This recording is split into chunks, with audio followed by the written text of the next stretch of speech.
So I added the spider boss to Minecraft. Minecraft is a game with very few bosses, so I tried fixing that by adding one new boss to the game with this Datapack.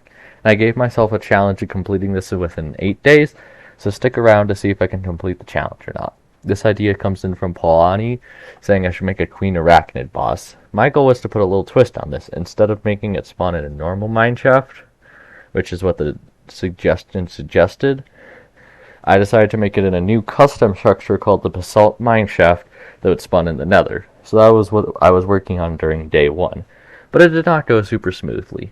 Alright, so now I fixed a bug and hopefully we should be able to find it under Legends.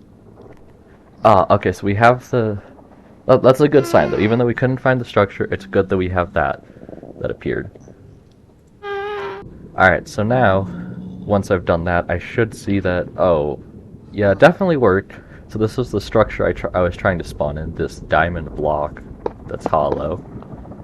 But we may have spawned a little bit too many. Well, this is actually kind of cool looking though, not gonna lie. And I was just using the diamond blocks as a filler for the basalt mineshaft, but I just needed to get the generation down before I started building the structure. Then once I had completed the generation, I built the main boss room for the structure, and it has some cobwebs in the corner, and in the center is a respawn anchor with an item frame on top, which I will be using to summon the boss in. Alright, so I have the structure generating in now in the world, as you can see here.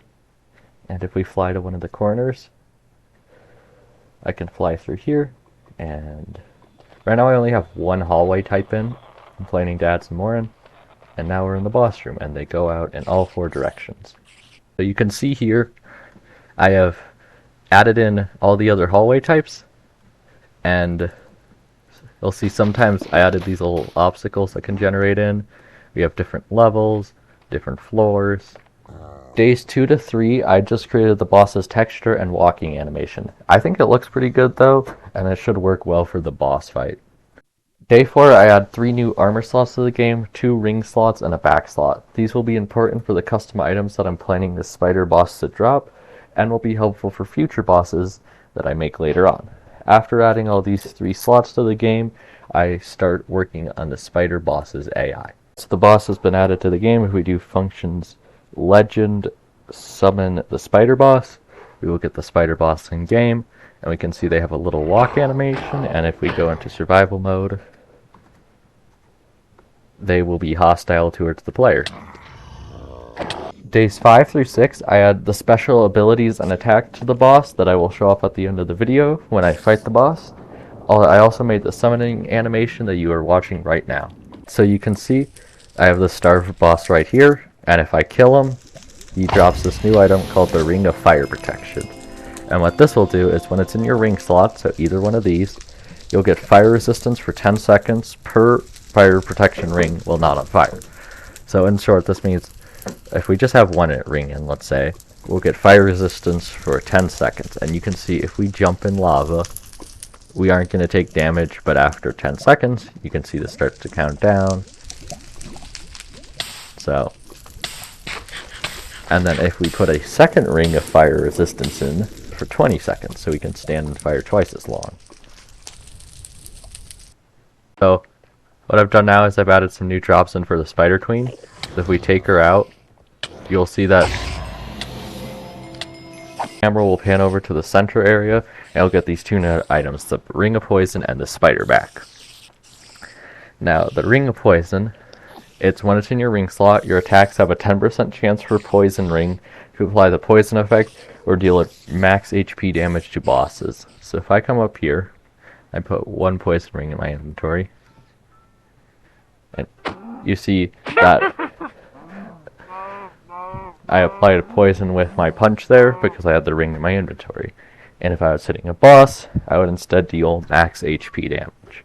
Now the other item is the spider back, and when it's in your back slot, it allows you to sneak to climb up walls. So you can see without it, there's nothing behind my back, looks normal.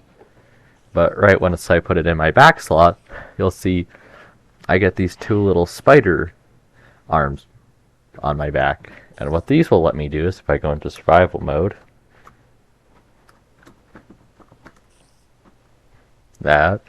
you can see I can sneak next to this wall, and I'll start climbing up it, and then once I stop sneaking, I'll stop climbing up. So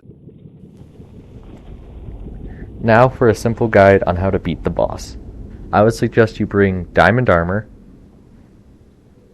a Bane of Arthropods 4 to 5 sword, either one is fine as long as you can one-shot spiders, a shield, some food, some blocks, and an ember heart to summon the boss.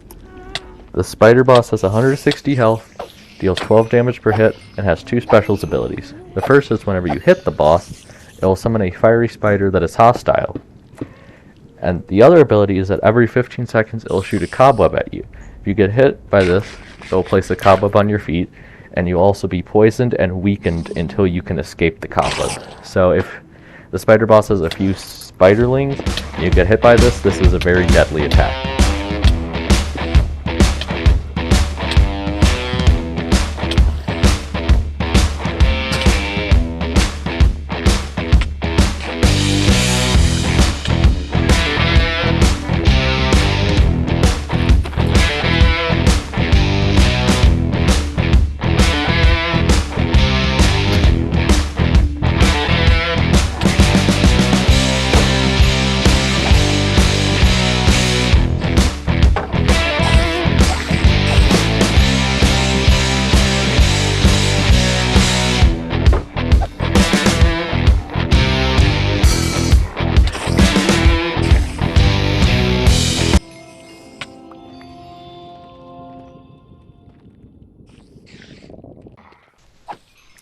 Now, if you're curious on how you get an Ember Heart or the Fire Ring, or you just want more details about the Starved boss, you should go watch this video here where I go fully in depth on the Starved boss. I think you'll enjoy it, and just keep in mind that in that video I said the Starved boss's only drop is an Ember Heart, but now I've added the Fire Heart on top of that.